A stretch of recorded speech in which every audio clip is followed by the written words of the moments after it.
guztiei, apirilako osoko bilkurari hasiera emango diogu, hasi baino lehen, ez dago Natalia, ez dago Iane gurekin, amatxu izan da, lehenik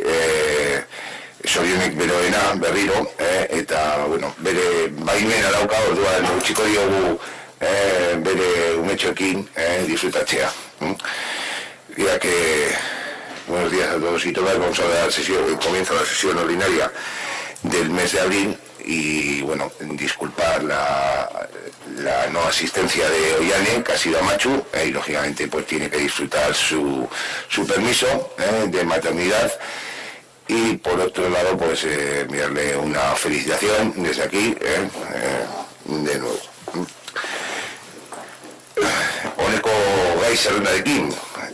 emango diogu hasiera osoko bilkurari, lehenengo aurreko osoko bilkura akta onartzea balegokio, aprobación si procede el acta de sesión anterior, bigarren puntua barne kontroleko txostenetik eratorritako ekintza plana, plan de acción derivado del informe control financiero, hirugarren puntutik kreditua juridioz kanpo aitortzeko expedientea, expediente de reconocimiento extrajudicial de crédito, laugarren puntuan idazkaritzako lanpostuak amortizatzea eta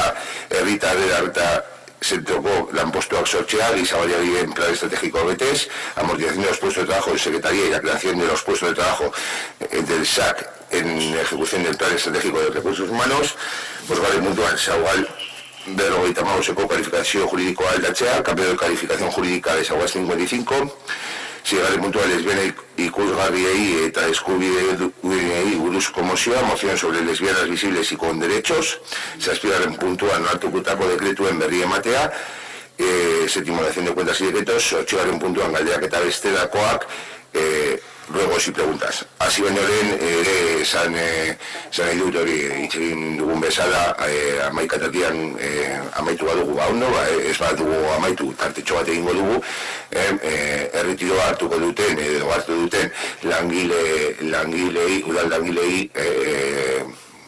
oparitxo bat emango diogu,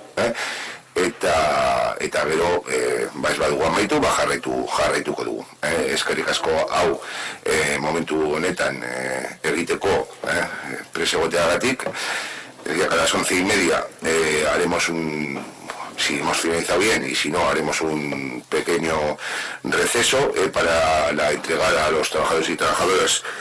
que se han jubilado o que se van a jubilar en los próximos días, el detalle institucional y el reconocimiento por parte